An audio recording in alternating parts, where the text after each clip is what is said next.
السلام علیکم ورحمۃ اللہ وبرکاتہ۔ بسم اللہ الرحمن الرحیم۔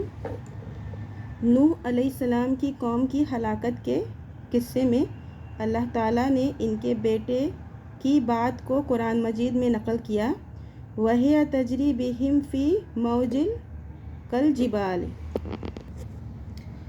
جب اللہ تعالیٰ نے قوم نوح پر اپنا عذاب نازل کیا اور ہر طرف سے پانی نے انہیں گھیر لیا، اللہ نے نوح علیہ السلام اور ان پر ایمان لانے والوں کو کشتی میں سوار ہونے کا حکم دیا۔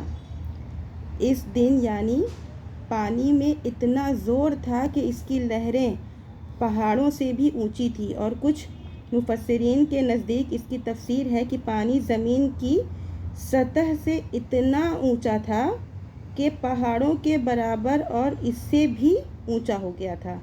وَنَادَى نُوحٌ ابْنَهُ وَقَالَ فِي مَعْزِلٍ يَا بُنَيَّ ارْكَبْ مَعَنَا وَلَا تَكُن مَعَ الْكَافِرِينَ۔ سورہ ہود کی آیت ہے۔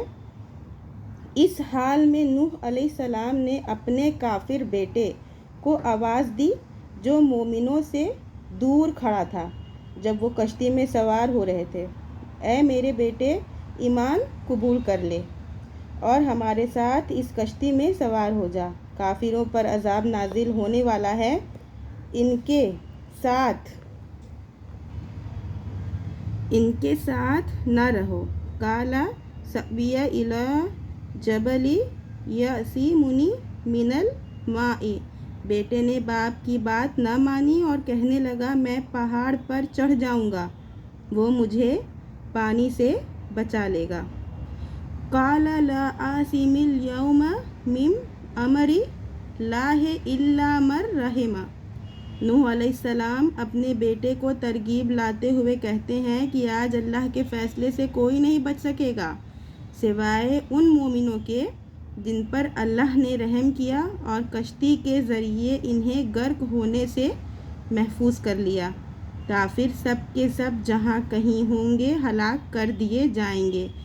وَحَالَ بَيْنَهُمَا الْمَوْجُ فَكَانَ مِنَ الْمُغْرَقِينَ۔ اسی گفتگو کے دوران طوفان کی لہر ان کے درمیان حائل ہو گئی اور وہ کافر بیٹا غرق ہونے والے کافروں کے ساتھ غرق ہو گیا۔ بے شک پہاڑ اللہ کی بہت مضبوط اور عظیم مخلوق ہے، مگر اللہ نے چاہا تو یہ بھی انسان کو نقصان سے نہیں بچا سکتی۔ اس لیے کسی بھی آزمائش یا فتنے کے وقت اللہ کے سوا کسی سے امید نہ رکھی جائے۔ ہر حال میں بندہ مومن اللہ کے ساتھ جڑا رہے۔ ہر خیر دینے والا اور ہر برائی سے محفوظ رکھنے والا اکیلا اللہ ہے۔ تو اس میں اللہ کی رحمت اور اس کی عظیم شخصیت کا بھی پتہ چلا اس واقعے سے۔ پلیز ایسے ہی واقعوں کو سننے کے لیے do like, share and subscribe my channel. Thank you for watching this. آج اپنی انجمن میں نوح علیہ السلام کی قوم پر پانی کا عذاب آیا تھا، ان سے ریلیٹڈ انہی کے متعلق کچھ چیزیں بیان کروں گی۔